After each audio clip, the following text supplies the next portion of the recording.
Hola, ¿qué tal? ¿Cómo están? Avanza la semana. Les cuento que se espera un martes otra vez con inestabilidad a la orden del día, sobre todo en el centro del país.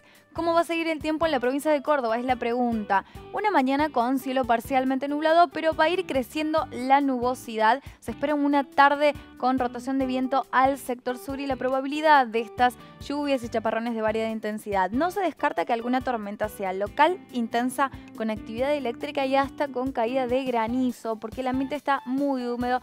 Recuerden este dato. Entonces, un martes que se va a ir tornando inestable y después de estos 25 grados de máximas que se esperan en el sur y en el centro, va a caer bastante la temperatura, por lo que el ambiente se va a poner fresco.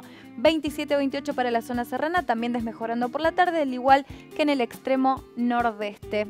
La inestabilidad va a seguir inclusive para la primera parte del día miércoles y luego hacia la tarde va a ir mejorando el tiempo. Eso es todo por hoy. Para más información los espero en infoclima.com. Hasta la próxima. Bueno, como cada jornada de día lunes, comenzamos con el especial de la hora 21, en este caso con la grata visita y la compañía de joven empresario, político, profesor, el área de lo que es la cultura, y bueno, para charlar un poquito y para que la gente por ahí, la gente joven, las nuevas generaciones, como así también mucha gente que se ha venido a afincar, a vivir a Federación, uno para vivir en tranquilidad, otro por la jubilación y quiere vivir en paz los últimos años, como también mucha gente que ha venido a invertir y que bueno, que vaya conociendo a nuestros empresarios, nuestros dirigentes. La idea es charlar un poquito y bueno, recorrer el camino de Carlos Daniel Miller. Gracias por recibirnos, Carlos, y bueno, la idea es charlar un poquito de esto tan lindo que es presentar a la nueva generación y a la gente que se ha venido a fijar Federación un poco de la historia de joven empresario, triunfador en su negocio empresarial, como así también como dirigente político y como hombre dedicado a la educación. Gracias, Carlos, por recibirnos y bueno, buenas noches y charlar un poquito de todo este recorrido.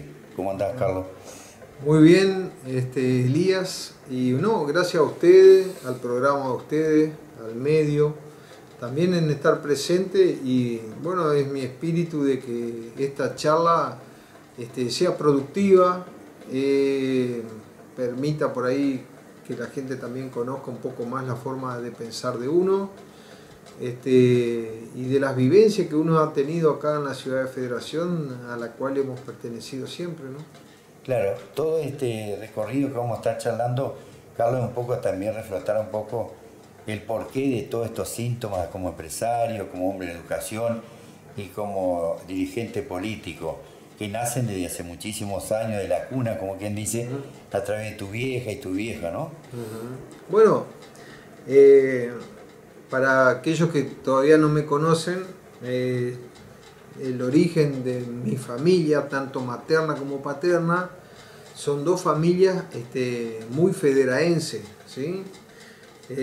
Según nuestro árbol genealógico en los Miller, o Miller, como uno quiera decir el apellido, el primer Miller apareció por Federación por allá en 1853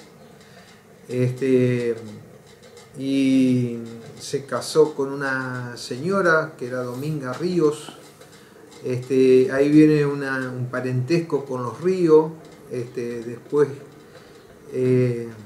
fuimos don José Miller, que sería mi bisabuelo, se casó también con otra señora y terminamos emparentados, digamos, con la familia Subarán, por ejemplo,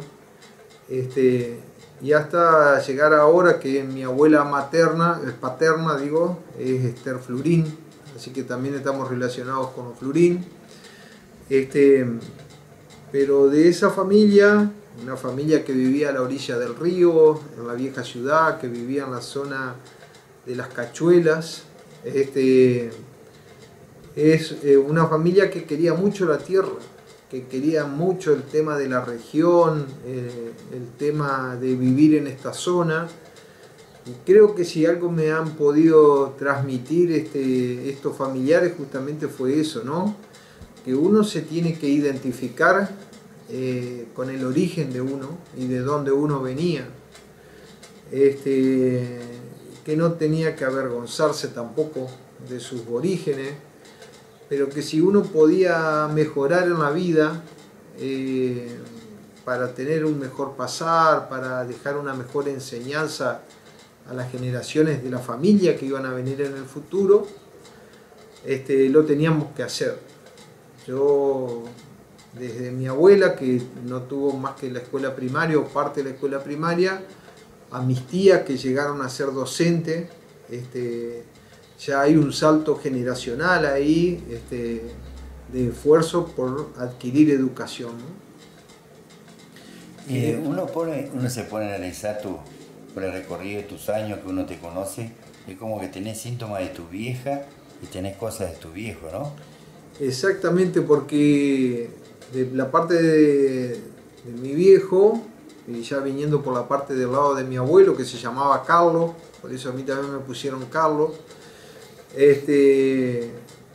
había mucho interés en participar en política, ¿sí? Era una familia muy política, particularmente mi abuelo, que ellos apenas aparece el movimiento peronista en 1945, mi abuelo es uno de los primeros que se afilia y que ayuda a fundar el partido peronista acá en la región, el partido justicialista, y a partir de ahí creo que toda la familia se va relacionando con la ideología del justicialismo y empiezan a ver mucho el tema de las reivindicaciones, ¿no? Y de la participación ciudadana. A mi abuelo le importaba mucho que la región se desarrolle, que los políticos le traigan a Federación lo que Federación se merecía, que Federación tenga una presencia política en el contexto provincial. Y bueno, y estábamos atravesados por toda esa historia de Salto Grande, porque te imaginás que Perón había anunciado que la represa de Salto Grande se iba a construir allá en el 1945, y llegamos a 1973, 76, llegó el proceso militar y la represa no se hacía, así que el pueblo se había atrasado, se había quedado un poco en el tiempo, no había grandes inversiones económicas porque se esperaba que de un momento para el otro la represa se comenzara a hacer, y cuando la represa se hiciera la ciudad se iba a inundar, y entonces no tenía mucho sentido instalar fábricas en Federación, hacer grandes cantidades de barrio para que se afinque mucha gente, si todo eso iba a desaparecer. Toda esa historia yo lo fui escuchando en lo familiar, ¿sí? Toda esa historia en los mates de familia, en los asados de fines de semana, en las discusiones propias que hay en cada familia por el tema de la política, también se daba, ¿no? En la familia de mi mamá, ella era de apellido Rollano, mi abuela por parte de mi madre era de apellido Paoli, mi mamá había quedado huérfana de padre desde muy chiquita, yo no conocí tampoco a mi abuelo, pero mi abuela hizo mucho esfuerzo en que ellos se educaran, en que cada uno tenga una formación, y mi mamá se dedicó al tema de la educación, estudió licenciada en Ciencias de la Educación, y empezó a ejercer la docencia en escuelas primarias, secundarias, terciarias, y eso también a mí me marcó mucho el compromiso, porque mi mamá continuamente estaba juntando cartucheras, lápices, ropa, delantales, cositas que podía hacer, porque la escuela primaria de hoy no es como la escuela de aquellos años, ¿no? Aquella otra escuela era una escuela que casi se solventaba sin nada, O sea, ahí era así que mucho pulmón y mucho cariño de parte del equipo docente que tenía la escuela. Hoy hay ya más conciencia de que el Estado tiene que estar presente en las escuelas, ¿no? Tu mamá era la popular Quita. Mi mamá la conocía como la Quita Royano, exactamente como la Quita Royano. Bueno, en la vieja ciudad ellos se habían podido comprar una casa, mis padres se habían podido comprar una casa, que estábamos en el barrio Estudiante, estábamos bien cruzando al Club Estudiante. Nosotros le decíamos el Club Estudiante, pero el Club Estudiante en ese momento no tenía más superficie que para una cancha de básquet y una mini sede donde los parroquianos se reunían a jugar al truco,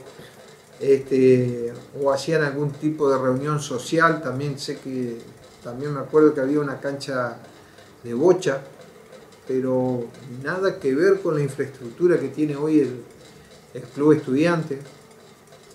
Pero bueno, los que vivíamos en esas manzanas alrededor del Club Estudiante en la vieja ciudad teníamos el espíritu de ser del Club Estudiante, ¿no? Teníamos la identidad de pertenecer al Club Estudiante. Y el bar. Y el bar, claro.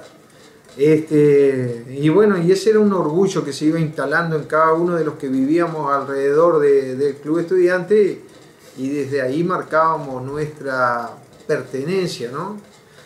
De esos años de infancia en el Club Estudiante, por la cercanía que teníamos con el río, con el lago ahora, pero antes era el río Uruguay, las escapadas a la siesta, principalmente cuando nuestros padres estaban trabajando, son los recuerdos más vívidos que tengo de la vieja ciudad, porque bueno, en este caso consistía en salir a cazar.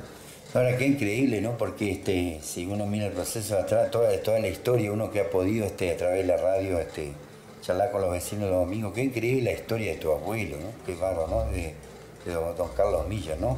Toda esa fuerza, esa pujanza y esa lucha en aquellos momentos de jovencito, y también con época del proceso, también quedaron muchas anécdotas de él, ¿no? Bueno, yo al abuelo lo conocí muy poco, porque ya lo conocí grande, los conocí en los últimos años de su vida, pero sí conozco historias, ¿no? Que mi abuelo se tuvo que exiliar en el Uruguay en la época del proceso, justamente después del golpe del 55, y mi abuelo, como era muy dura la mano en esa época del proceso, se va al Uruguay. Hay que contarle al vecino que cruzar al Uruguay era muy sencillo, porque te cruzaban en bote. Y entonces mi papá, que era el mayor de la familia, el que se tiene que hacer cargo un poco de ayudarle a la madre. Ellos son 10 hermanos, pero cuando a mi abuelo le pasa esto, todavía eran 7 y estaba por nacer el 8º.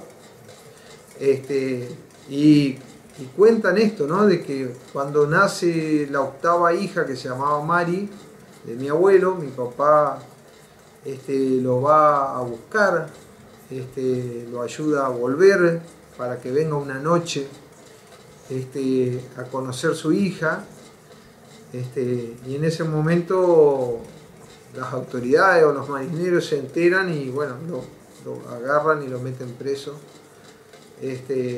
y cae preso para las fuerzas militares, ¿no? Por el gobierno de facto del 55. Cuentan que después mi abuelo también se escapa en Año Nuevo, se escapa de la misma policía, porque bueno, en esa época, como el preso era conocido y el que te encerraba también era un conocido tuyo, vos andabas por el patio. La anécdota es que supuestamente se tomaron un clericó esa noche de Año Nuevo con algún tipo de somnífero. No sé si se durmieron a propósito o no los policías, pero bueno, mi abuelo se vuelve a escapar otra vez al Uruguay en esa noche, ¿no? Pero bueno, mi abuelo según cuentan, tenía un carácter también así, ¿no?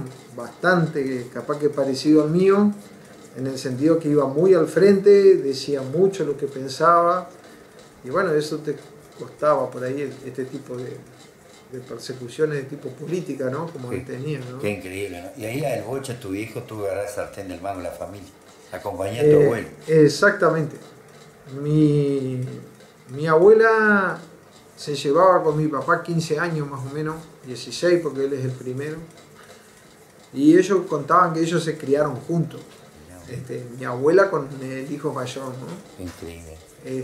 Así que, pero bueno, creo que estuvo, si bien no debe ser una de las vidas más duras, porque debe haber testimonio de las cosas más duras, como familia pudieron atravesar todas las dificultades que tuvieron que atravesar, y la verdad que pudieron, mi abuela pudo criar 10 hijos, que bueno, hoy sería casi una cosa impensada, que esos 10 hijos hayan podido hacer la escuela secundaria completa, que algunos hayan podido estudiar magisterio, porque otra cosa no pudieron hacer.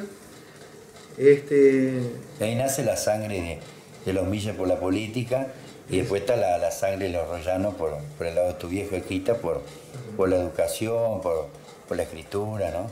Exactamente, mi mamá también fue presa política, también la llevaron presa los militares en el 76, ya mi abuelo había fallecido. Cuando se da el golpe de Estado, una de las personas que es arrestada, una de las únicas mujeres, porque eran 2 o 3 mujeres en el pueblo que fueron presas, por término de una semana, ¿no? No fue más que eso. Estuvo en el regimiento de Chajarí, hasta que después la liberaron. Me acuerdo que uno era medio criatura y que la gente siempre hablaba de que por algo será, y se empezaba como a hacer la cabeza, ¿no? ¿En qué andará mi mamá que se la llevaron presa? Con los años, bueno, uno va entendiendo cómo son los procesos políticos, y mi mamá me contaba que ella en realidad, cuando trabajaba en la escuela, en la parte secundaria, era una persona que sí, que no compartía las ideas liberales, las ideas del capitalismo, y que como a ella le tocaba enseñar instrucción cívica, en ese momento se llamaba así, o educación cívica, expresaba esas ideas, y que bueno, cuando la llevan presa le explican que la habían llevado presa porque había denuncias hechas en el mismo pueblo por personas del mismo pueblo que hablaban de esa identidad que tenía mi mamá, ideológica. Ella tuvo un hermano que también fue preso y que fue muchos años más preso, que se llamaba Daniel Rollano.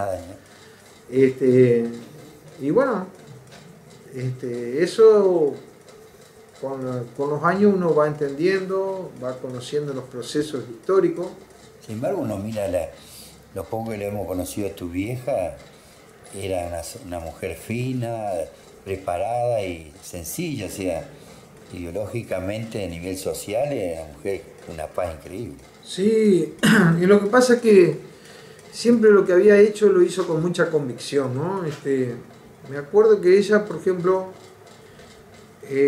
la guardería, el Principito, se hizo por una iniciativa de ella. Ella era directora en la escuela 85, que después terminó siendo la escuela 64, José Hernández, cuando se provincializó. Esa escuela 85, que era una escuela privada y que dependía de la biblioteca, mi mamá plantea que no podía ser que solamente cuando ya empezaban en jardín a los 5 años, los chicos recién ahí llegaran a las escuelas, que tenía que haber algo previo, anterior, donde los chicos podrían estar, inclusive aquellos niños donde sus mamás trabajaban en casas de hogares. Entonces va y habla con la hermana, que en ese momento era intendenta, la China Rollano, de Burna, y le plantea que si había posibilidad de conseguir algún terreno, que a su vez ese terreno fue donado a la biblioteca, y a través de la tutoría de la biblioteca se fue armando lo que terminó siendo la guardería El Principito. Mirá vos. Y contar un poquito del Bocha, es tu viejo, porque tu viejo, aparte de ser docente, ser profe, también le gustaba esto de la política y del gremialismo, tiene su historia también por lo que uno ha escuchado, ¿no? Sí, mi papá particularmente participaba mucho de la vida orgánica del peronismo, ¿sí? O sea, él, por ejemplo, me acuerdo que cuando volvió la democracia, los partidos políticos se tenían que organizar todos de nuevo. No existían los afiliados a los partidos, no existían las unidades básicas, no existían las autoridades provinciales, partidarias, y él participó muy activamente, digamos, de la reestructuración o del rearmado de la estructura política, digamos, de lo que fue después del Partido Justicialista, del año 83 en adelante. Pero con los años es como que se fue desanimando con el tema político y dejó de participar en la política. Él también creo que fue muy marcado por lo que hacía su papá, y eso lo llevó a tener un poco el liderazgo dentro de su familia con respecto a lo que pensaban con el peronismo. De todo modo, mi papá tenía un pensamiento justicialista un poco más ortodoxo, ¿sí? No era un peronismo tan de izquierda, me parece a mí, por lo menos analizándolo. Mi papá tenía mucho gusto por la pesca, le gustaba demasiado la pesca. En los últimos años que vivimos acá en la nueva ciudad, se había conseguido que alguien de un campo le diera un pedacito de terreno, había instalado una casillita de madera y ahí pasaba todas las semanas pescando, a las que nos llevaba a nosotros. A nosotros nos acostumbraron muchísimo a estar en el agua. Cuando estábamos en la vieja ciudad, me acuerdo que nos llevaban a un destacamento que se llamaba Puerto Escala, que era un destacamento de prefectura, pero que te lo prestaban para si querías acampar. Y esas eran nuestras vacaciones de verano en esa época, donde no había mucho recurso económico. Mis padres sí se la ingeniaban de alguna manera, de que tuviéramos la idea de cómo eran unas vacaciones. Y bueno, ahí se hacía la torta frita, ahí se carreaba la leña, ahí aprendimos un montón de reglas de convivencia, y tenemos muy buenos recuerdos de esa época. Vos sabés que yo me pongo a analizar en ese proceso de todo eso vivido por el abuelo, por tu viejo, por tu vieja, ahí te fuiste desarrollando y criando en ese hogar vos, y fuiste mamando todo eso, ¿no? Y ahí seguramente debe ser el nacimiento por la vocación tuya, por la educación, por la política, por lo empresarial. ¿Cómo fue el desarrollo de tu juventud adentro de esa familia, ese contexto, ¿no? Porque uno te pone a analizar a vos, no sos hombre por ahí de actividad deportiva, por lo menos sí, la juventud, amiga tuya, no tiene recuerdo deportivo. Sí, no. Y ahora uno entiende, fuiste mamando todo eso con el viejo, la vieja, con la familia, y te fuiste desarrollando, por eso apuntalo por dónde vas, a dónde has querido llegar, ¿no? Y bueno, a ver, en la familia nuestra siempre la idea era que a través de la educación se salía de la pobreza. Había un dicho que uno escuchaba, tanto en una familia como en la otra, que todo lo que te entraba en la cabeza y que todo lo que vos aprendieras en la cabeza, nadie te lo iba a poder quitar. Que a lo mejor vos un día te ibas a comprar un lindo auto, te ibas a comprar una linda bicicleta, o ibas a poder usar muy linda ropa, pero que el día que no tuvieras más tu trabajo, o te fuera mal en la economía, capaz que el auto lo ibas a perder, la bicicleta la ibas a perder, pero lo que nunca ibas a perder era lo que vos habías hecho el esfuerzo por estudiar, por prepararte o por formarte. Bueno, en la familia entre mi papá y mi mamá éramos 5 hermanos, yo era el mayor de esos 5 hermanos. Y entonces era como que a mí me tocaba un poco esa responsabilidad, un poco inculcada y un poco que yo lo aceptaba también, de que tenía que tratar de ser un buen alumno en la escuela, tenía que ser un buen alumno, que tenía que tratar de leer y de aprender. Y en esos primeros años acá en la nueva ciudad, que fue, la verdad que fue bastante tristongo, porque no teníamos ni árboles, me acuerdo, no sé, una cosa de las que están grabadas en mi subconsciente es el viento, el ruido del viento, porque no hay cosa peor que escuchar el viento y no escuchar el ruido de los árboles, ¿sí? Sino ese zumbido constante que el viento genera. Así se sintieron, o por lo menos me quedaron a mí grabados los primeros inviernos acá en la ciudad de Federación. Y entonces uno de los recursos que teníamos era poder leer, porque no estaba tampoco, a ver, para que sepan, la televisión en los hogares en Federación en concreto empezó a aparecer en el 78 con el Mundial. Recién ahí, primero que teníamos una repetidora argentina que se podían ver desde Argentina, sino antes los que tuvimos alguna tele veíamos el canal de Salto. Canal 8 Uruguay, que había que esperar a las 6 de la tarde para empezar a ver la época de Barnabás Cole. Exactamente. Y a veces íbamos a algún bar, a algún lugar de donde porque tampoco había en todas las casas televisión. Tener un televisor era bacán. Era bacán, sí, y era en blanco y negro y había que tener suerte que la antena sintonizara, porque esa también era toda una ciencia, que la antena no se moviera, que no hubiera viento. Bueno. ¿Y en tu casa, para donde miraba, había libre? En casa había libre. Entonces se suplía con eso. Claro. Lo que no se podía, el tiempo que no se podía ocupar, ahí estaba mi mamá con algún libro y te decía, tomá, lee la historia de lee la historia de aquel, fíjate cómo hizo fulano, cómo hizo mengano para lograr tal cosa. Y bueno, y con la lectura uno iba cubriendo un poco esos tiempos, ¿no? La escuela secundaria de nuestras épocas era una escuela bastante exigente, no tenía la mirada que tiene la escuela hoy. En la escuela secundaria de esa época, dentro de la escuela se quedaban los que ellos decían que eran los más adaptados al sistema. La escuela secundaria tenía eso de que si vos faltabas más de 18 veces, te quedabas libre, no importaba mucho cuáles eran las razones, te quedabas libre.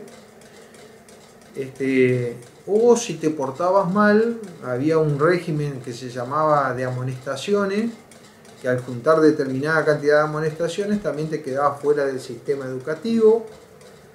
O si económicamente tus papás no te podían pagar para que vayas a la escuela, ibas primero, segundo año y después te quedabas afuera del sistema educativo. Entonces al final, cuando terminábamos la escuela, en el caso de mi promoción, nosotros terminamos siendo 32 personas, más en bachiller creo que eran algo de 17, así que... ¿Y cómo era la época que vos decís, uno ha vivido más o menos, capaz que uno es mayor que vos, pero eran distintos los docentes también, el poder adquisitivo del Estado, de los municipios, es totalmente distinto ahora, ¿no? Y sí, porque hoy la escuela secundaria es obligatoria.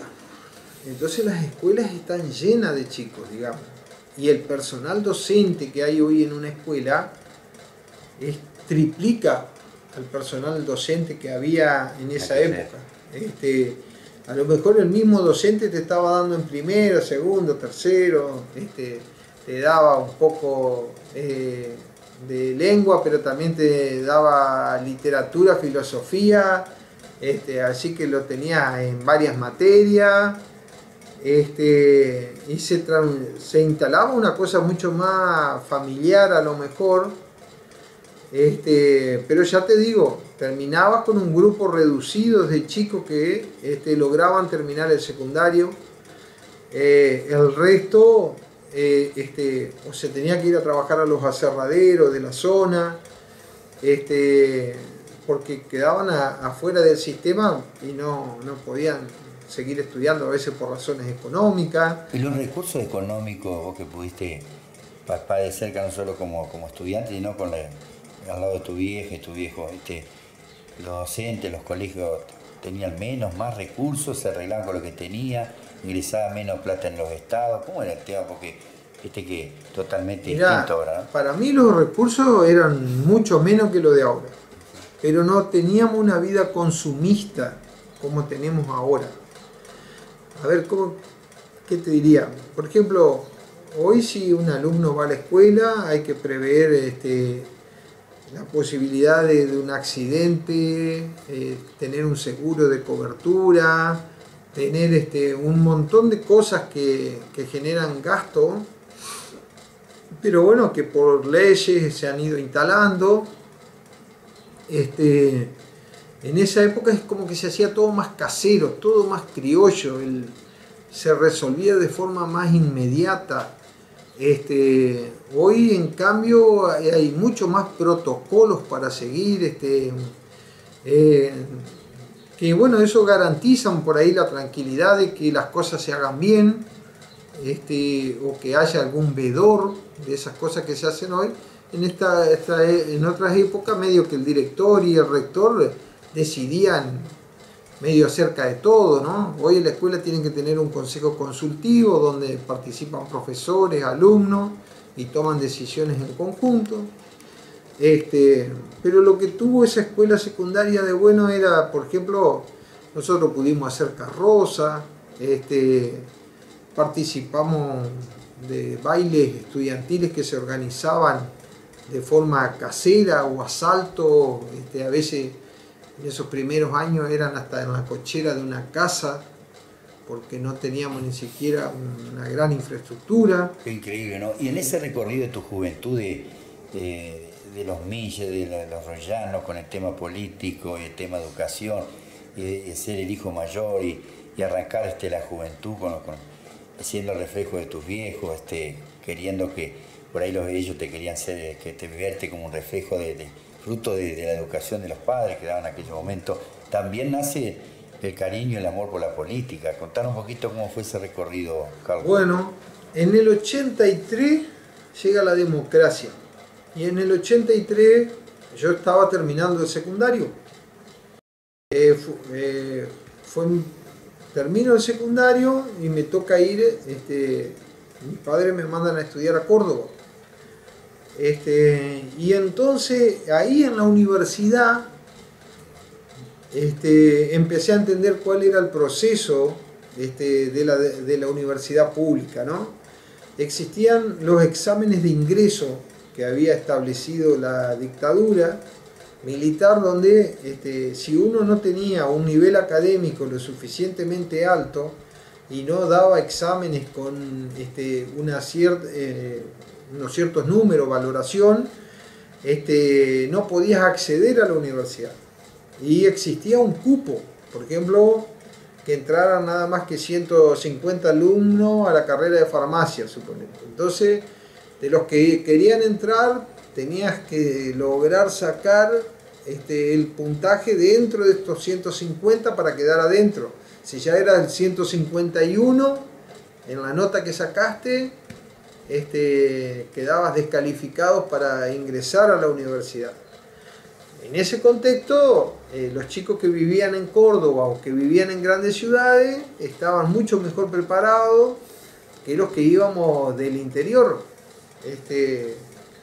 Y todo ese proceso se discutía en la universidad. Si era justo que alguien que venía del interior, donde su escuela secundaria a lo mejor no haya sido tan fuerte, tuviera la misma posibilidad de entrar o no a la universidad pública que aquel otro chico donde había ido a una escuela secundaria en Córdoba con buena formación, donde los padres a lo mejor le podían haber hasta pagado a algún profesor que lo preparara. Y ahí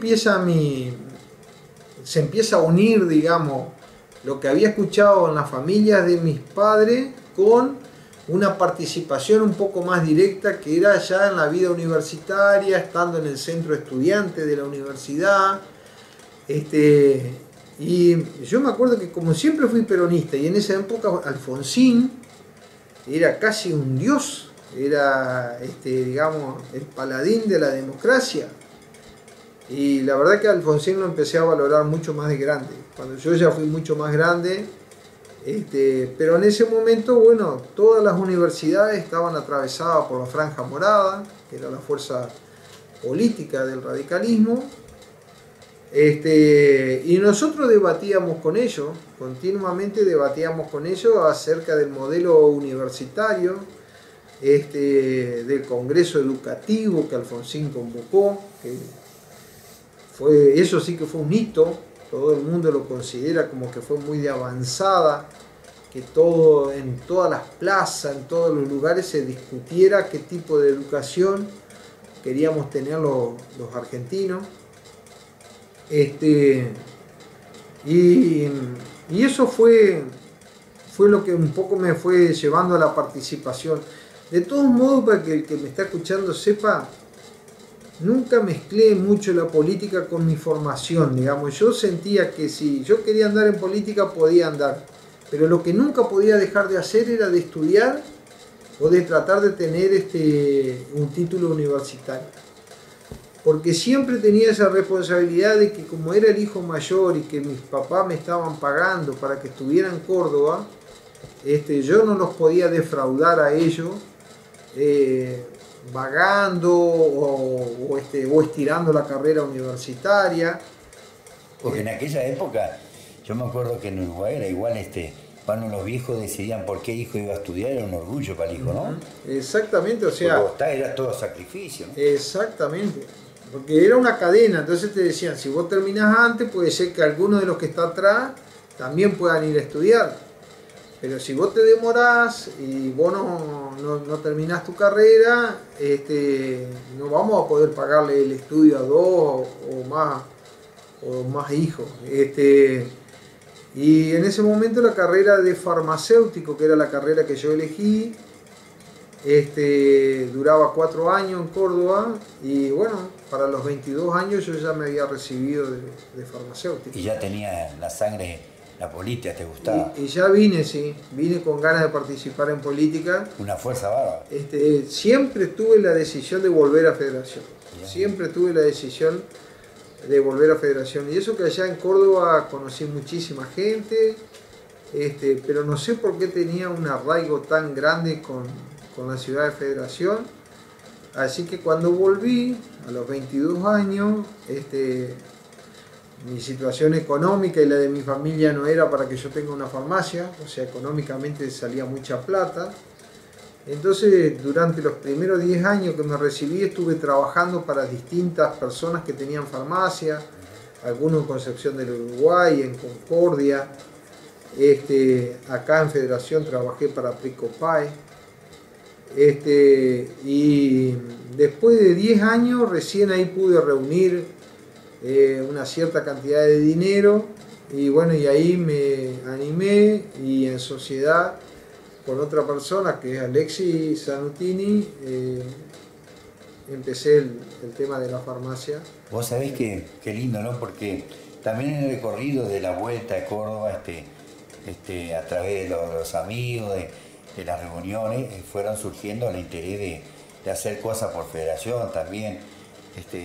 Tema del parque acuático, parque termal, perforación, nació esa idea, esa posibilidad de que Federación podía tener aguas termales con un grupo de amigos. Contar un poquito para la gente por ahí de la nueva generación o la gente que se ha venido a fincar Federación para que conozca mejor la historia. Claro, ahí vos te imaginás que tenía 22 años, ¿no? Recién vuelto a la ciudad.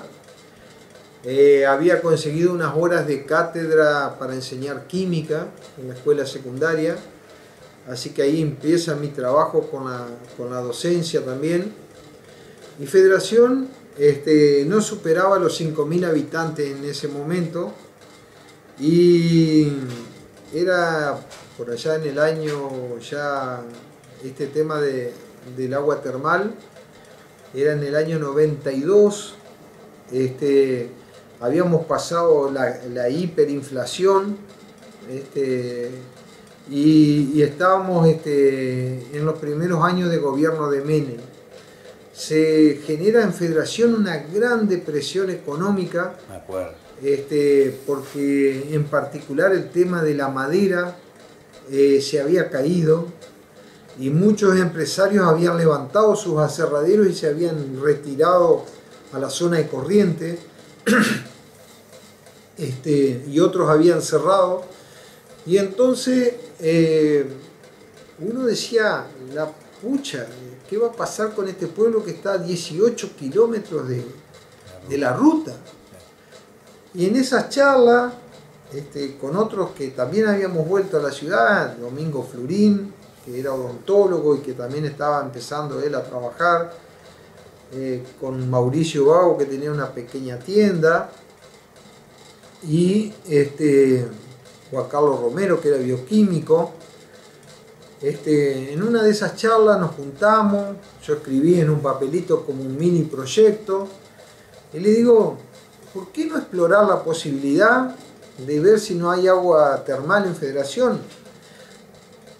Porque a mí yo había escuchado, como esto de leer siempre y de estar atento y estar interesado, yo había escuchado que en Termas del Arapey, enfrente, en Semana Santa, mucha gente iba a hacer turismo al Arapey, atraídos por esto del agua termal, y que había posibilidades que de este lado, del lado argentino, también hubiera agua termal. Lo que pasa es que ningún gobierno había encarado, no solamente en Federación, sino que en el resto de la provincia, siendo que había ciudades más grandes como Concordia, como Colón, que turísticamente eran más que Federación, habían asumido el riesgo o el desafío. Así que con ese papelito escrito, los 4 compañeros que nos pusimos de acuerdo, un día le pedimos una audiencia a Carlos Seco y le explicamos que se parecía muy loco el proyecto, pero que teníamos la idea de averiguar por lo menos económicamente y científicamente qué factibilidad había de que en Federación pudiera o no haber agua termal. Conseguimos el contacto con una geóloga que también era de acá de Federación y que había vivido y que había trabajado para YPF, y ella nos habla que hay mucha posibilidad, por lo menos en términos geológicos, de que Federación pudiera tener agua termal. Quedaba la parte económica, quedaba la parte de un crédito y de una financiación de esa perforación, y la verdad que Seco nos reconoce, digamos, la inquietud y se aboca a formar una comisión de agua termal con reconocimiento del municipio y por lo tanto integrada también por concejales que formaban parte del municipio y por funcionarios que Seco designó. Él la presidía, otros funcionarios que puso, y entre todos y en tipo de asamblea continua. ¿A dónde fue eso, Carlos? Acá en Federación. No, pero el municipio. Sí, en el municipio. Él hace un decreto, que está todavía el decreto, Mirá. donde crea la comisión de aguas termales y entonces donde le da participaciones tanto a concejales del oficialismo como de la oposición y a funcionarios de él, más nosotros que habíamos ido con el primer proyectito, con el primer papel, y ahí se genera toda una participación ciudadana importante a través de los medios de Federación, que toman también la idea y empiezan como que a hablarle a la gente, y toda la gente cifra mucho la expectativa en poder sacar el agua termal. vos a la noche, después de esa reunión y la charla con los amigos, la charla de internet, estaba embalado, te había enchufado. Muchísimo, Sí, imagino. porque te imaginas que todo este proceso empezó en el 92, el primer pozo se termina de perforar en el 94 y y el parque se inaugura, el parque termal, en el 96. O sea que ahí hay un proceso casi de 4 años, con idas y venidas, donde, bueno, por ahí tuvimos más participación activa, en otros momentos no fue tan activa nuestra participación, pero muy interesante socialmente, porque hasta inclusive que hoy el Parque Termal de Federación tenga la venta de entrada y que los dineros de la venta de entrada del Parque Termal sean del municipio, tiene que ver con lo que pasó esos años. Qué increíble, ¿eh? Porque podía haber quedado en manos de un privado y ser ese privado hoy el que estuviera explotando el parque termal. Y a lo mejor no sería un parque termal tan grande como es, como es hoy Federación. Para mí hoy el Parque Termal de Federación tiene la cantidad de turistas que tiene porque tuvo una virtud. El Parque Termal nunca tuvo alojamientos adentro. Entonces, al no tener alojamientos adentro del Parque Termal, muchos alojamientos pudieron crecer alrededor del Parque Termal y eso hizo que mucha gente viniera a hacer inversiones a la ciudad de Federación y a permitir que en la ciudad de Federación se pudiera tener mucha más oferta de camas hoteleras que lo que uno tiene y ve, por ejemplo, con lo que pasa en Villa Elisa, donde todo el alojamiento está solamente adentro del Parque Termal de Villa Elisa, o lo que ocurre en Concordia o en Chajarí, que una cosa es estar adentro y no pagás la entrada, que otra cosa es el que tiene un alojamiento afuera y el turista cada vez que va a las termas, en el caso de Concordia, tienen que pagar la entrada. Y esta idea de ustedes, de la posibilidad de que existiera el agua termal en Federación, cuando terminaban cada reunión, cuando volvían, ¿estaban seguros, tenían fe o...? No, por supuesto que había, a ver, una de las primeras cosas que nosotros hicimos, en ese momento Orlando Engelman era diputado de la Cámara de Entre Ríos y era el presidente de la Cámara de Diputados y había un estudio que hacer. Ese estudio te daba unas probabilidades, no te daba un 100%, pero te daba un buen margen de posibilidades. Y fuimos a hablarlo y le dijimos que, bueno, tenía un alto costo. Era como que si yo hoy te hablara de $30.000, y porque era el 1 a 1, me acuerdo, y en ese momento él gestionó los recursos para que la provincia pudiera pagar ese estudio. Hecho el estudio, el que daba buena probabilidad de que tuviéramos agua, era nuestra cartita de presentación para empezar a ver la manera de gestionar los recursos económicos para después hacer esa perforación que costó $1 millón en ese momento.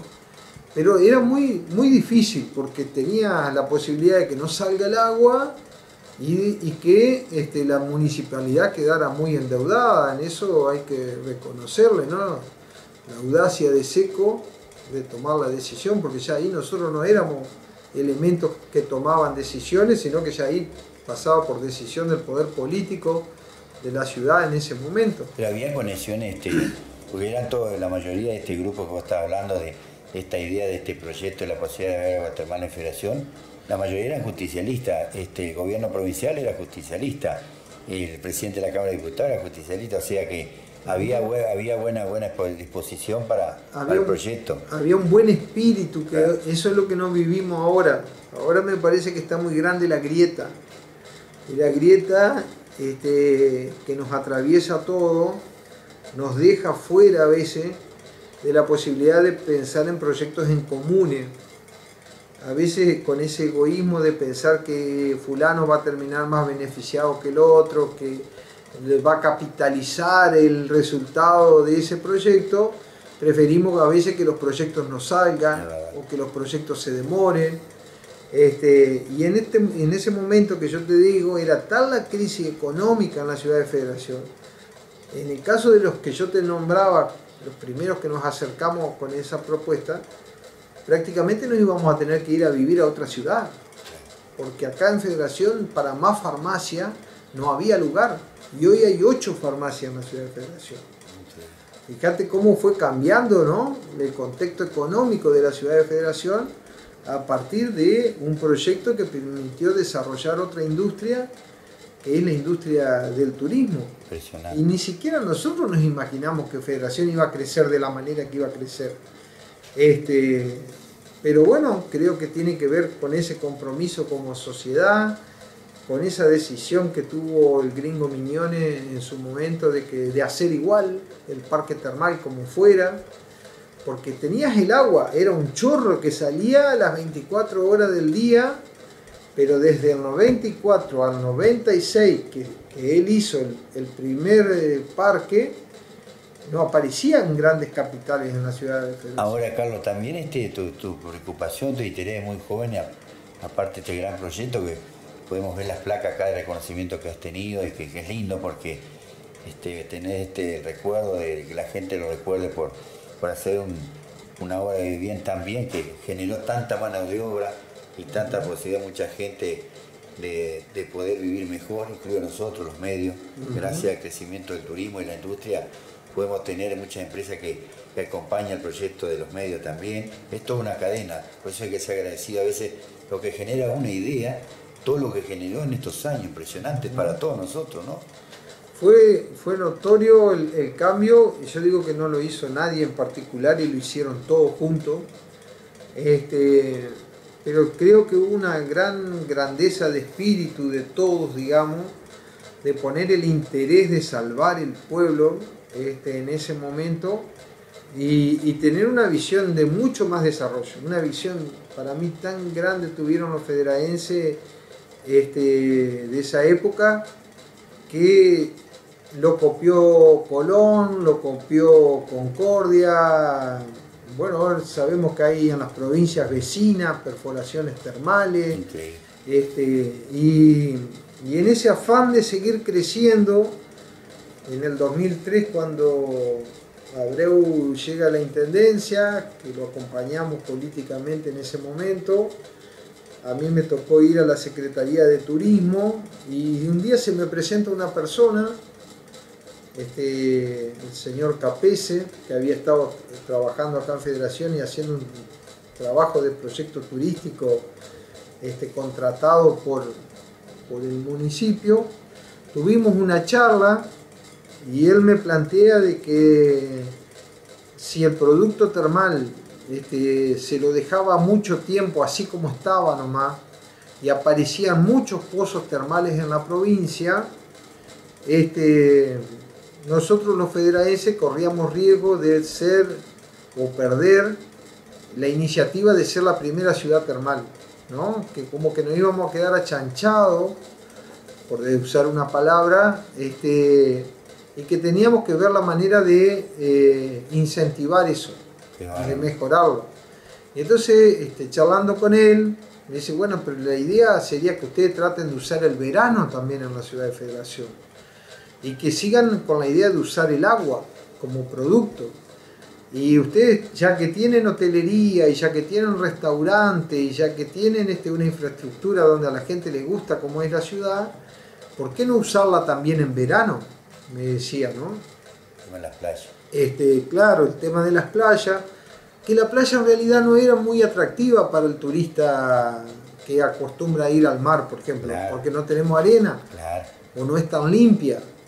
Entonces empezamos ahí a analizar la idea de un parque acuático, de reutilizar el mismo agua que se salía del parque termal y transformarlo en un parque acuático. Y entonces él me decía que los principales lugares del mundo estaban por esto de entretener a los más chiquitos, los nenes, que los padres estaban siempre en la búsqueda de encontrar un lugar donde los hijos les gusten, porque era la única forma de vacacionar y quedarse en algún destino siempre y cuando los más chiquitos estén de acuerdo con ese lugar. Entonces dice, hay que analizar la posibilidad de la elaboración de un proyecto de un parque acuático. A partir de ahí empezamos a buscar los profesionales, fuimos al Consejo Deliberante, hablamos con la oposición en ese momento, fuimos a la Comisión de Turismo, a la Asociación de Turismo en ese momento, al Centro de Industria y Comercio de Federación, y les pedimos a esas instituciones, junto con el Consejo Deliberante, conformar otra comisión. Esto yo supongo que viene y lo tomamos como idea de lo que fue con el pozo termal.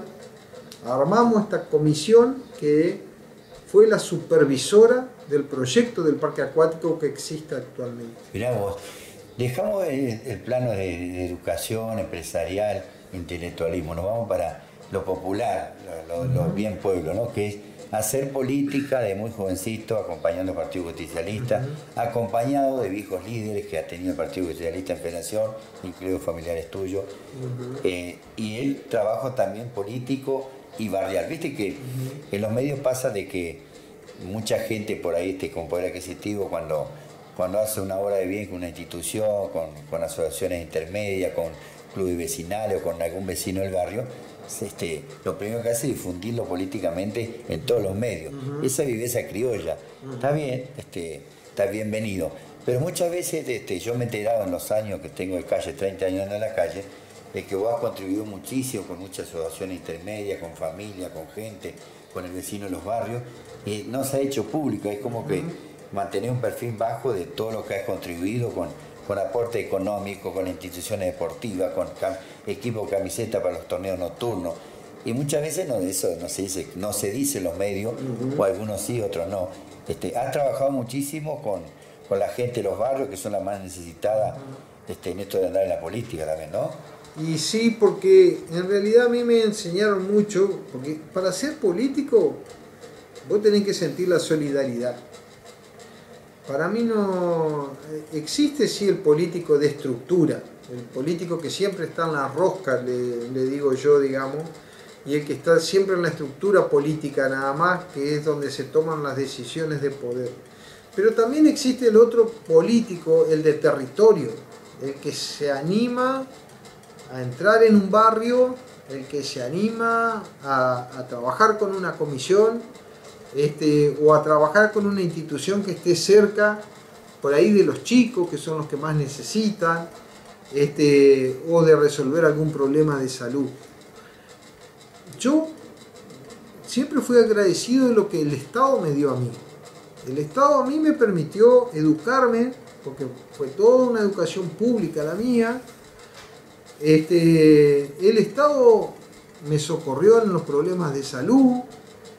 Y entonces, cuando yo obtuve mi título profesional de farmacéutico, yo dije que parte de eso que yo había logrado, y que ahora económicamente me permitía vivir mejor, tenía que devolverlo.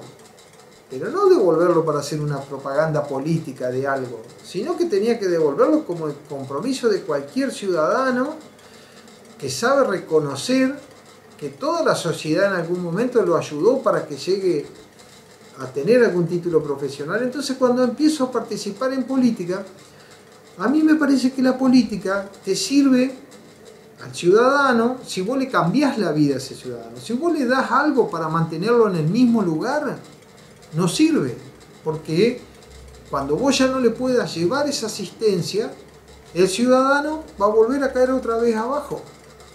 Pero si vos encontrás la manera de que ese ciudadano salga adelante, entonces te vas a sacar el problema de encima, porque ahora él se va a poder hacer cargo de su propio problema. Cuando yo veo, por ejemplo, que la CAFEC se hace presente en la ciudad de Federación y construye 600 viviendas para que gente que no tenía su vivienda tuviera su vivienda, ahí yo me doy cuenta de que esa es una reivindicación política que se logra. Cuando En ese momento fue el gobierno de Busti provincial, ¿no? Claro, la creación de CAFEC, ¿no es cierto? Es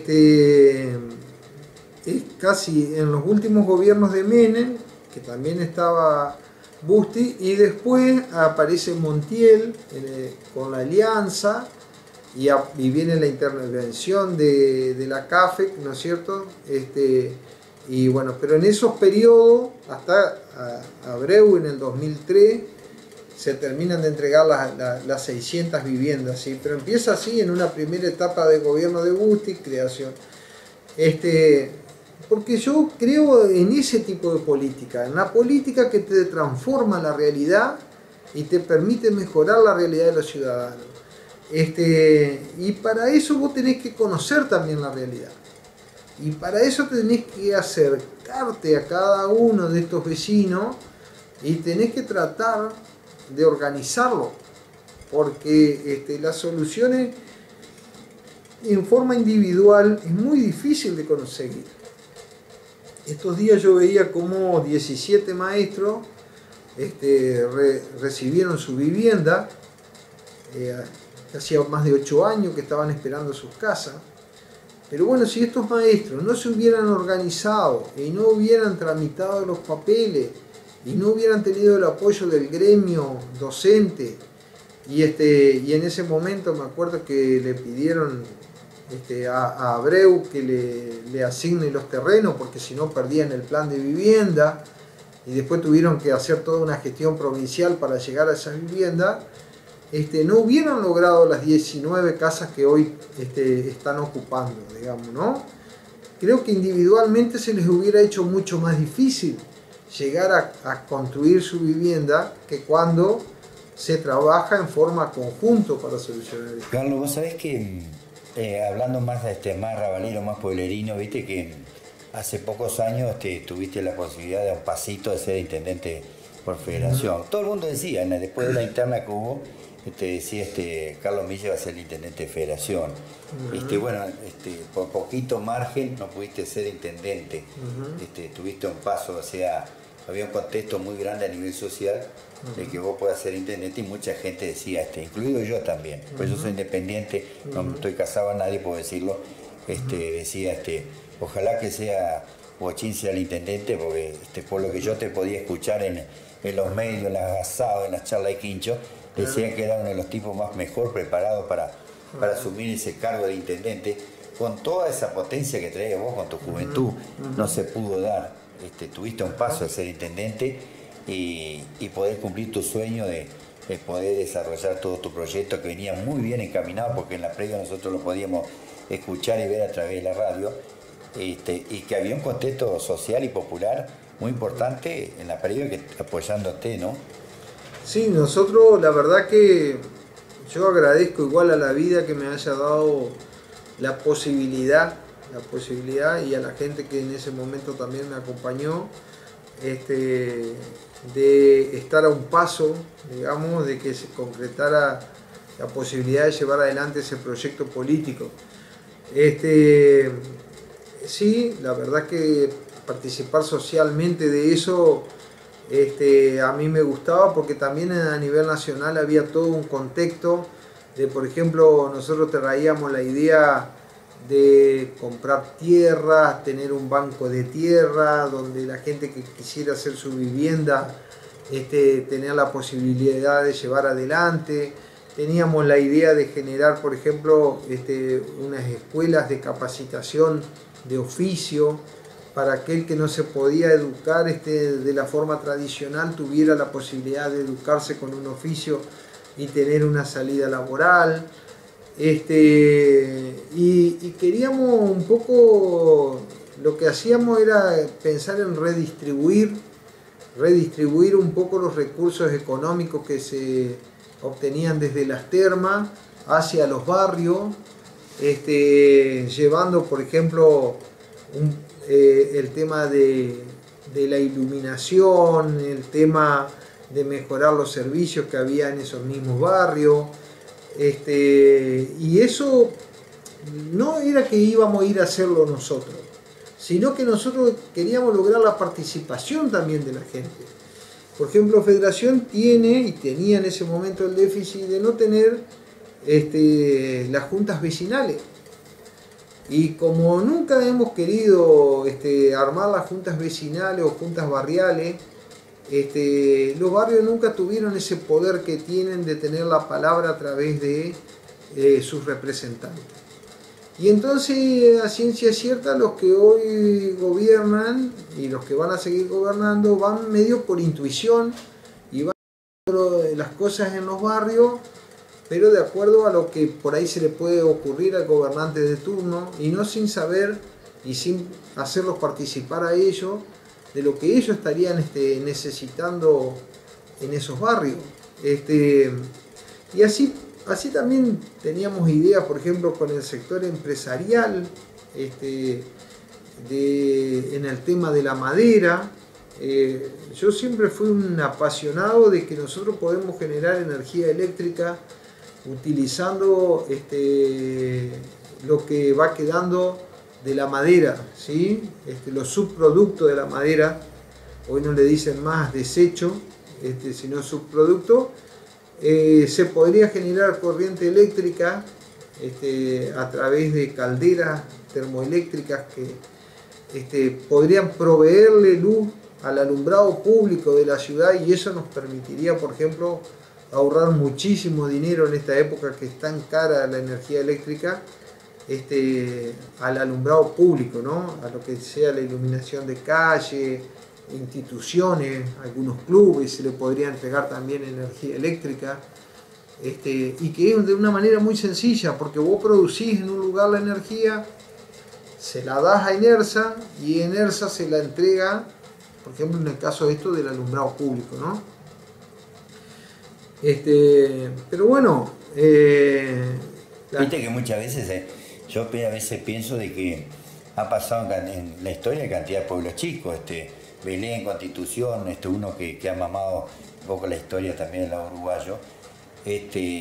Hace 50 años atrás, 40, 30 años atrás, decía nuestro abuelo, nuestros viejos, que antiguamente al hombre más bueno se elegía intendente, y no por su capacidad, porque había pocos recursos económicos para manejar el municipio. Hoy en día, municipio como Federación, que tiene un ingreso económico impresionante por el parque termal, por las regalías, etcétera, y el crecimiento que ha tenido y el nivel de gente que ha venido a vivir a Federación, el crecimiento intelectual de las nuevas generaciones que viene Federación también, hoy en día no basta con ser bueno, sino que está muy, muy bien preparado para ser intendente de Federación, me parece a mí, ¿no? A mí me llama mucho la atención de que Federación tiene un presupuesto de casi o más de 300 millones de pesos.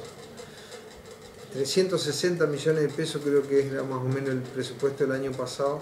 O sea, a razón de 1 millón de pesos diario que cuenta la ciudad de Federación. Entonces digo, no solamente tener todos esos recursos para administrar, sino también sacarle el mejor provecho posible a esos recursos.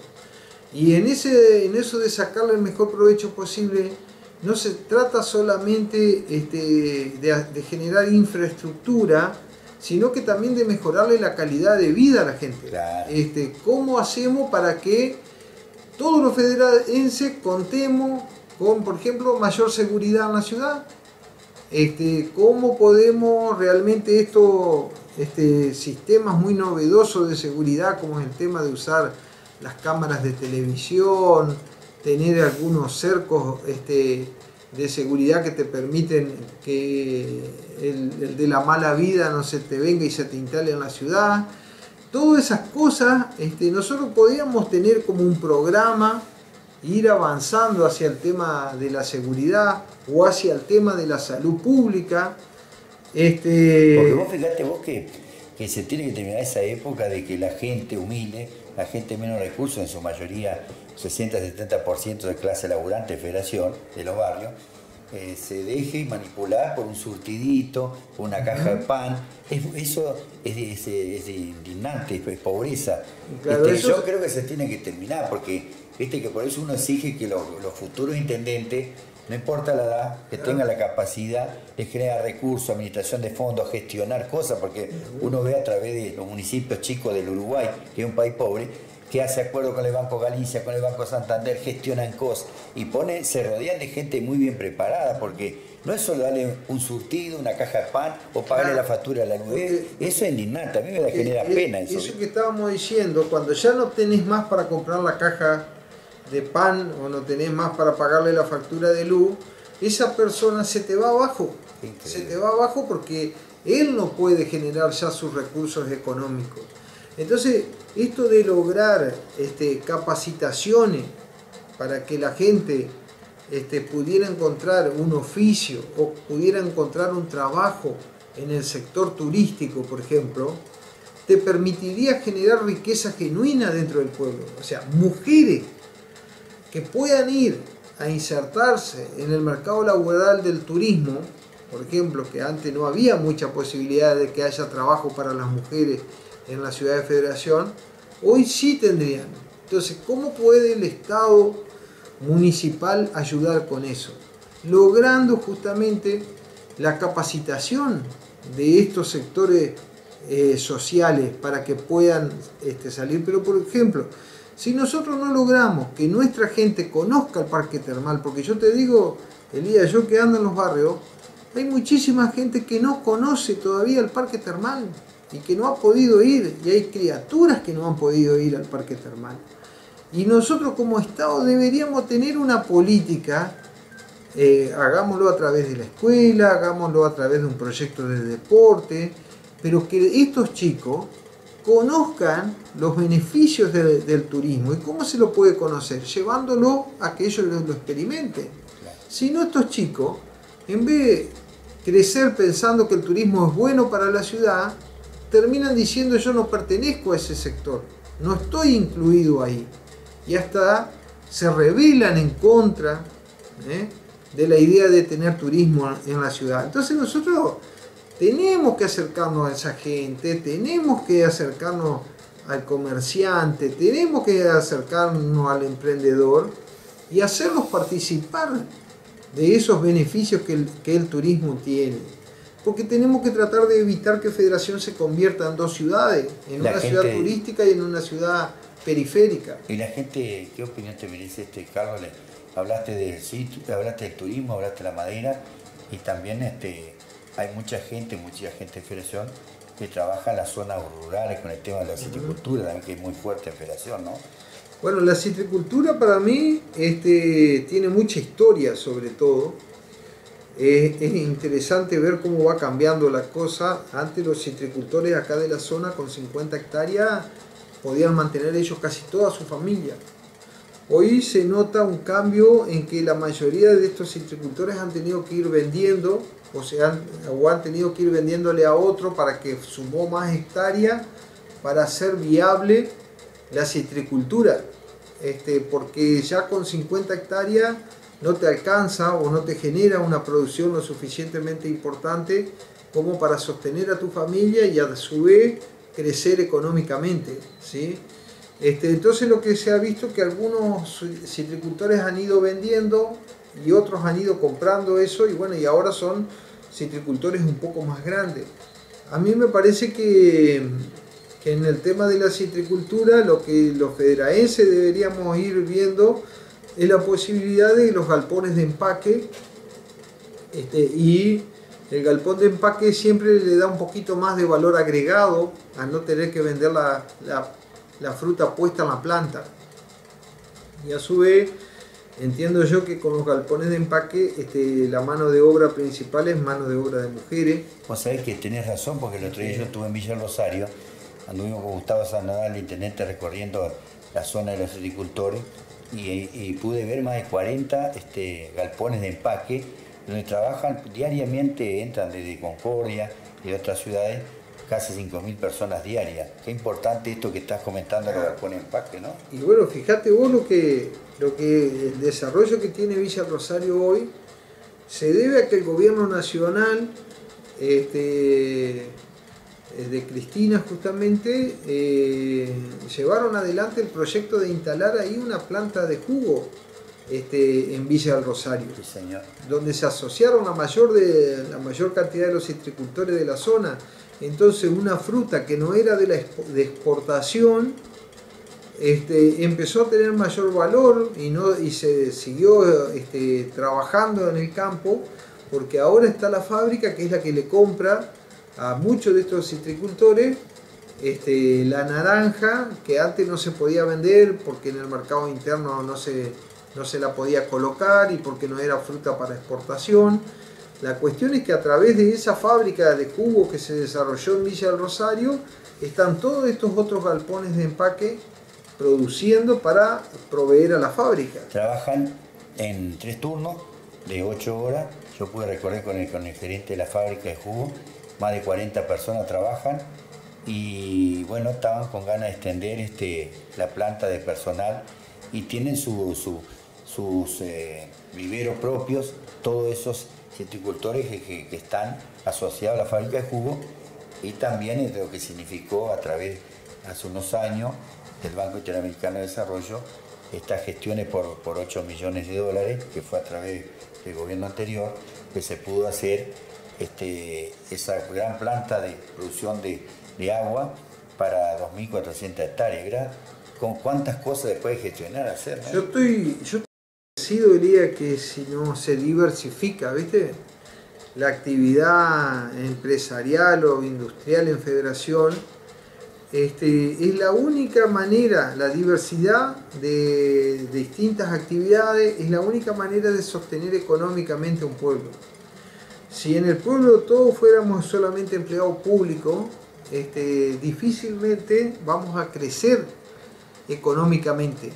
Si en cambio hay mucha actividad económica de tipo privada y diferente, hay mucho más posibilidad, porque una persona que no encuentra trabajo en el turismo lo puede encontrar en el sector citrícola, y si no lo encuentra en el sector citrícola, en el sector maderero. Pero deberíamos estar continuamente incentivando a que se tecnifiquen para que generar trabajo de mayor calidad, para que justamente haya gente que encuentre más trabajo en esos sectores. Y no solamente que sean lugares de trabajo para mano de obra, digamos, poco calificada, sino que tenemos que tratar de cubrir todos los aspectos. Y entonces a mí me parece que es súper interesante el caso de Federación, porque es una ciudad que no tiene una población extremadamente grande, donde vos ya no sabés qué va a hacer con tanta gente, cómo le vas a conseguir trabajo para tanta gente. Carlos, vos sabés que un detalle importante, ¿viste? Vos que estás trabajando en política y que trabajando porque vas a llevar la sangre porque te gusta, y seguramente vas a llegar a una edad que vas a decir, bueno, basta, pero mientras te dé el cuerpo vas a seguir trabajando en política porque es una pasión que se ve que vos tenés. Pero viste que en su momento, en aquel proceso de que estuviste a punto de ser intendente de Federación, estuviste rodeado de mucha gente, muchos profesionales muy buenos, y todo el mundo decía, tiene un aparato atrás de gente preparada. Uno puede ver, no importa la calidad de familia o los recursos que tenga una familia, y un gobierno municipal, pienso que es lo mismo. Uno ve en Salto que mucha gente amiga del Frente Amplio, lo nombro el Frente Amplio porque justo el gobierno que están gobernando hace muchos años, mandó a preparar a mucha gente común de diferentes partes de América, Europa, como yo tengo un amigo de ciencia política, Gabriel Río, que se fue a preparar a Europa para traer proyectos barriales para los barrios de Salto. O sea, qué importante es no hacer tanto amiguismo en los proyectos políticos, sino rodearse de gente preparada para el mejor futuro, y también dar una imagen a los gobernantes o los inversores que se arriman a nuestra ciudad, de que uno está rodeado de gente preparada políticamente. Es importante eso, ¿no? Para mí es fundamental porque, a ver, que lo sepa cada uno de los que decidimos vivir en la ciudad de Federación. El amiguismo puede durar un tiempo, ¿no es cierto? Una persona puede ser intendente 4 años, alguien puede ser concejal 4 años, si tiene suerte de ser reelecto va a ser 8 años. Pero eso no constituye la vida de una persona. La vida de una persona tiene 60 años, 70 años de trayectoria.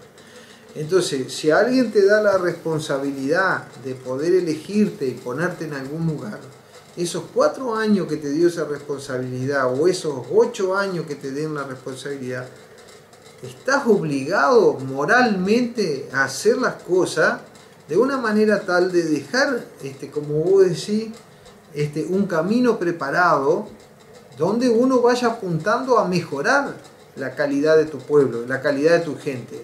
Porque vos pretendés vivir en un pueblo donde haya agua, donde haya luz, donde la salud mejore a diario, y entonces eso se construye con una preparación, se construye con una vocación de trabajo, no se construye solamente con amigos que te palmeen el lomo y que te digan que las cosas van a estar todas bien, digamos.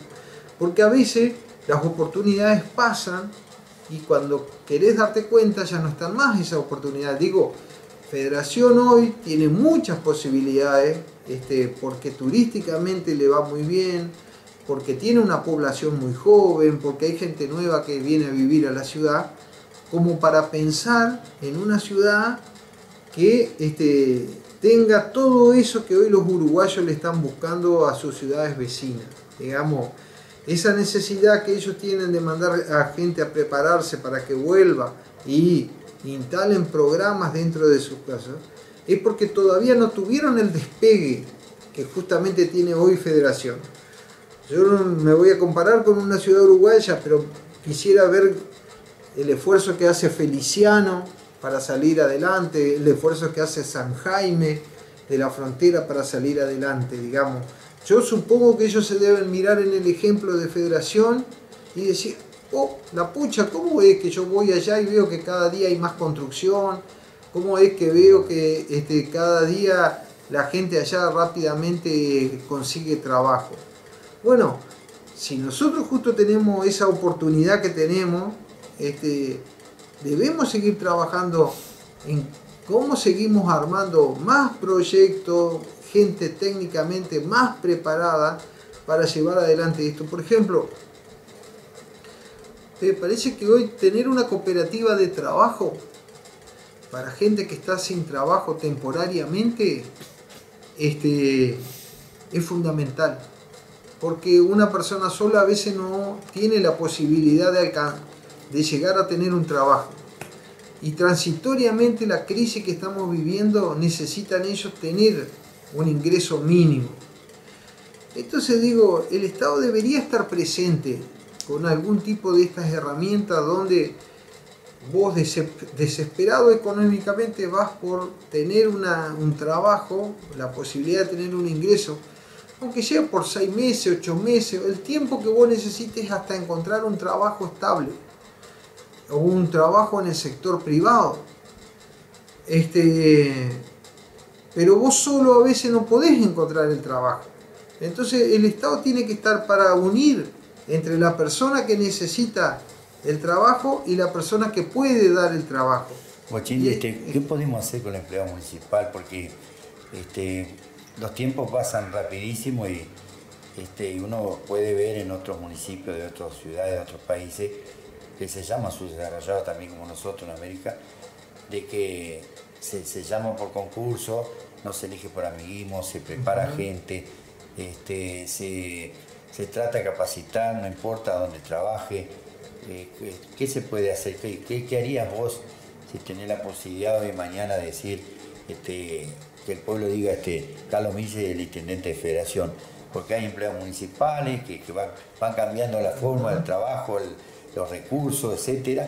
Empleados municipales, aportes, ingresos al municipio, obras principalmente para la gente de menos recursos, porque tiene menos posibilidad que un tipo que tiene plata de hacer su sueño, su casa propia, o tener una calle asfaltada, o placa o agua, que es lo esencial en cualquier pueblo hoy en día, en cualquier parte del mundo.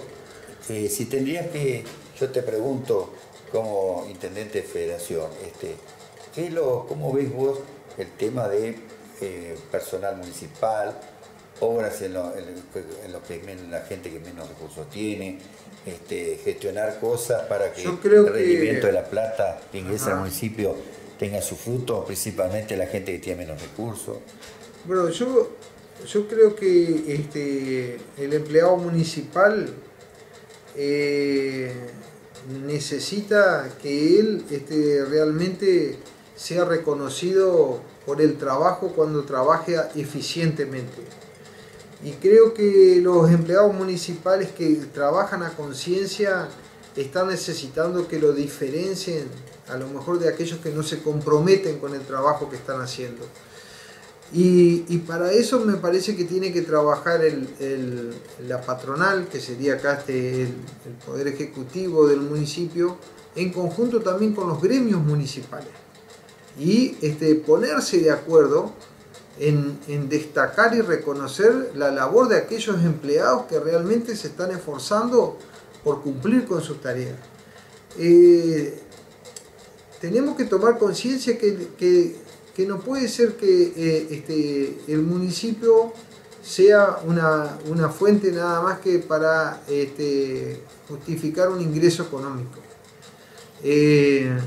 Como ciudadano común todos esperamos que el municipio nos devuelva en servicio lo que nosotros aportamos en impuestos. Y para eso tenemos que optimizar el funcionamiento del municipio. Y yo creo que eso se puede lograr marcando bien la agenda de trabajo que el municipio necesita. O sea, yo creo que se puede optimizar el uso del trabajo del empleado municipal.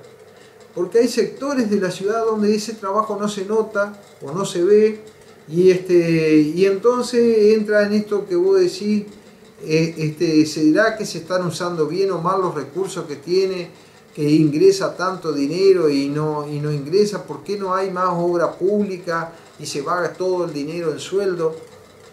Entonces digo, a quien le toque estar en una gestión municipal, sentarse con los representantes de estos trabajadores, que para mí es el sector gremial, y tienen que acordar en un plan de realización del trabajo del empleado municipal. Como vos decís, si existe la posibilidad de concursar, si existe la posibilidad de dar categoría para que tengan un mejor ingreso salarial, que se haga con aquellos trabajadores que realmente demuestren vocación de trabajo.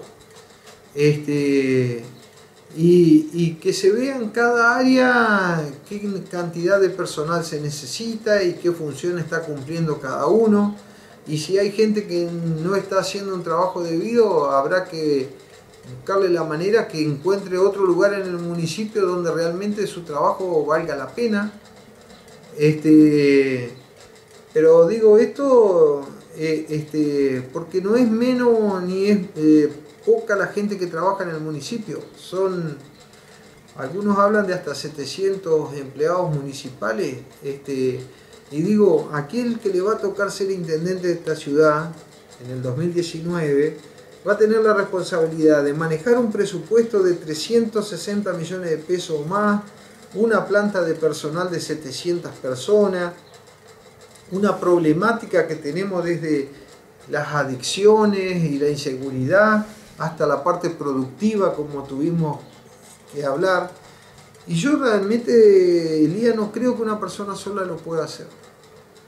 Yo creo que esto se puede hacer con un equipo, pero no un equipo que esté esperando que la cabeza del equipo le esté diciendo movete, hacé, preocupate por esto. No, yo creo que el mismo equipo lo tiene que ir empujando al intendente y trayéndole proyectos continuamente y solucionándole problemas continuamente para que el intendente pueda hacer mayor cantidad de cosas.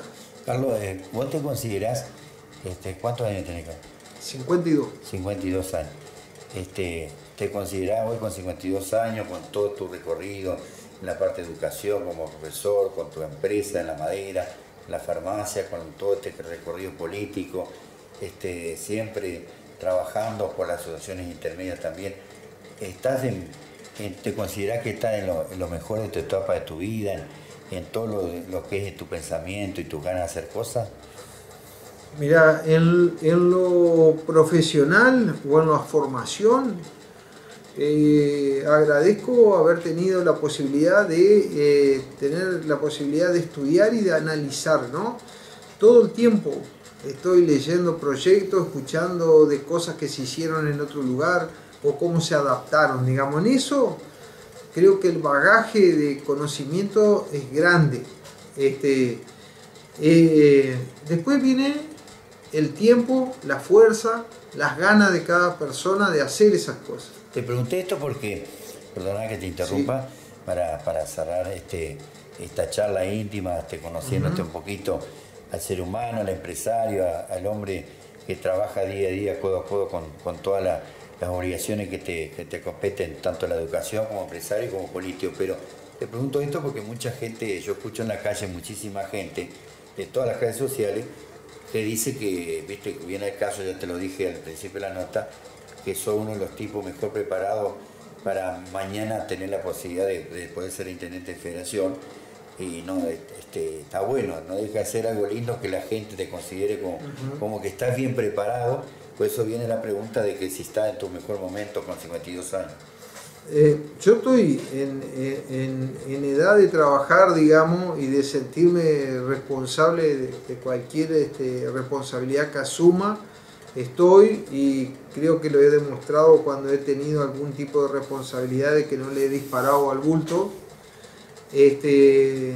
Pero creo que se tienen que dar las condiciones. Creo que una sola persona no lo va a lograr. Creo que con un proyecto y con un equipo de personas que se conformen, y yo espero que sea a través del Partido Justicialista, que es la causa a la cual yo he abrazado, donde uno pueda articular este tipo de proyectos. Porque decir que uno puede solo, después que hicimos toda esta larga charla con respecto a cómo está la ciudad, a cómo hemos crecido, cuántas cosas hay, sería como engañar un poco a la ciudadanía, ¿no? Decir que uno es todopoderoso, que es Superman y que lo va a poder lograr solo, ¿no? Acá hay que ir al palo y hay que ir a decirle a la gente: la potencialidad nuestra está en la unión, la potencialidad nuestra está en nuestra capacidad de trabajo y en ver que dentro de la misma ciudad tenemos gente preparada con recursos, de experiencias que han tenido, y que podemos sacar adelante una ciudad mucho más óptima de lo que es actualmente. Yo no digo que esté todo mal en la ciudad de Federación, pero sí yo digo que estamos perdiendo oportunidades en la ciudad de Federación de lograr cosas que en otras ciudades a lo mejor podría llevar mucho tiempo y acá se pueden hacer rápidamente. O sea, ¿qué pasa comúnmente los equipos de fútbol? ¿Viste? Yo digo que un proyecto político, una plataforma política, un partido político, viste que antiguamente se decían que en los vestuarios había camarilla, que los viejos se paraban, hacían camarilla y dejaban a los jóvenes de lado. Hoy es como que se está dando al revés en el fútbol, que como que la gente joven como que a los viejos lo está dejando de lado. Y eso genera división interna y genera que tu equipo pueda salir hasta último. Sí. Sin embargo, los equipos que han estado unidos, ligados, dirigentes, jugadores, cuerpo técnico, sin ser grandes fenómenos, todos unidos han logrado campeonatos muy importantes. La política se puede dar así también. Y bueno, fíjate vos en este fenómeno del último mundial, no sé, yo no entiendo mucho de fútbol, pero como aquellos países, ¿no? Europeos, con una tradición de organización, de estudio, de preparación, han logrado tener los equipos finalistas del mundial. Y todos aquellos que somos los periféricos del mundo, como son los equipos latinoamericanos, los equipos asiáticos, prácticamente no hemos logrado estar en las finales del mundial o en los cuartos de finales. Y entonces vos decís, hay que mirar un poquito por qué pasa lo que pasa. Y para mí en ese aspecto es parecido al de la política. Ahí donde hay gente que estudia, ahí hay donde hay gente que estudia al adversario, que prepara cómo va a trabajar en el campo deportivo, en el campo humano, o sea, cómo va a generar los lazos entre los jugadores para que se tengan fe y colaboren entre ellos para que el equipo tenga buenos resultados. Los recursos. El apoyo incondicional del recurso económico. termina generando estos resultados que tuvieron en el Mundial los equipos europeos. Y nosotros en una sociedad como la nuestra, que supuestamente Messi es el mejor jugador del mundo, pero claro, o lo matamos al director técnico, o armamos una rivalidad entre unos y otros, entre la dirigencia de la AFA y el director técnico, y eso la verdad que mostró los resultados que obtuvimos al final como equipo. Y en política, para cerrar y agradecerte la charla, Carlos, en política nadie gana campeonato solo, si no estás bien preparado con defensa, medio campo y delantera, está frito, ¿no? Por eso yo espero justamente, el radicalismo acá en Federación tiene una trayectoria de gobierno, no le resulta difícil articular acuerdos y propuestas para llegar rápidamente a la intendencia, tomar decisiones. Somos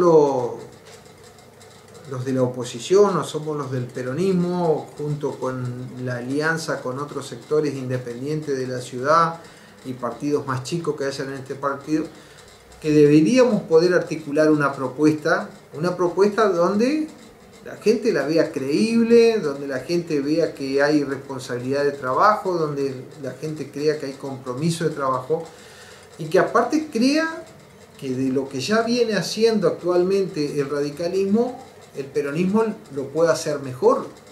Porque cuando en la vida personal arriesgamos un cambio, cuando es que en la vida de cada uno de nosotros decidimos cambiar por algo, o cambiar el trabajo, o irnos a vivir a otro lugar, cuando creemos que vamos a estar mejor, no cuando vamos a cambiar para estar peor. Claro. Entonces digo, si el peronismo como fuerza política pretende gobernar la ciudad de Federación, tiene que tratar de demostrar que tiene un equipo de trabajo, que tiene un proyecto de ciudad donde todos van a estar siendo parte o todos van a participar y que a su vez nosotros vamos a ser más responsables y vamos a trabajar con más honestidad que las gestiones anteriores.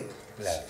Carlos, 1 hora y media hemos charlado, yo te agradezco la charla, con todos los invitados en estas notas especiales siempre decimos lo mismo, la idea es que las nuevas generaciones, por ahí que no conocen a los invitados, en este caso a Carlos Miller, y la gente, que es mucho, un porcentaje muy alto de gente que ha elegido para vivir en Federación, sepa quiénes son aquellos hombres que han generado este proyecto y aporte muy importante para nuestra comunidad, nuestra sociedad. Vos estás dentro de esas personas que a través de tu trabajo como docente, como empresario, como político, ha podido aportar también junto a la asociación intermedia muchas cosas para que hoy Federación podamos vivir en una federación muy pujante, muy linda y con un futuro bárbaro. Gracias por esta charla íntima, te agradezco la referencia de tenernos aquí en tu casa y bueno, cerrar con vos con lo que vos quieras comentar. Bueno, gracias Elías, gracias a aquellos que tuvieron la paciencia de escuchar todo el programa. Yo solamente quiero dejar el mensaje de que a la ciudad de Federación, porque es lo que más amo, es una de las cosas, sacando a mis hijos y mis afectos personales cercanos, creo que voy a terminar acá en esta ciudad. No tengo pensado tampoco nunca cambiar. Decirle a cada uno de los que están acá que se comprometan y que pongan un poquito de cada uno de nosotros, resignando un poco la parte personal y viendo un poquito más lo social, en construir una ciudad mejor y en construir una ciudad donde podamos convivir todos y que cada uno tenga lo que se merezca como ciudadano federaense. Que podamos construir una ciudad donde el orgullo de salir para afuera y decir pertenezco a la ciudad de Federación, es la ciudad más linda, es la ciudad menos contaminada, es la ciudad con mayor índice de gente empleada, es la ciudad donde los abuelos viven de la mejor manera posible porque tenemos estos programas. Esa es la responsabilidad que yo creo tienen que asumir las nuevas generaciones que vienen atrás, y también aquellos que podamos colaborar todavía en cambiar algo. Digo, si nosotros queremos construir un país grande, tenemos que empezar por construir ciudades grandes, tenemos que empezar por construir nuestro barrio grande, y esto lo quiero hablar desde el lado de lo humano. Nosotros tenemos que humanizarnos más, tenemos que pensar más en el que está más cerca, y que si ese otro está mejor, también nosotros nos vamos a autobeneficiar con que ese otro tenga un mejor pasar o mejor vida. Y eso de humanizarse tiene que ver en que no nos cerremos lo nuestro, en que no nos cerremos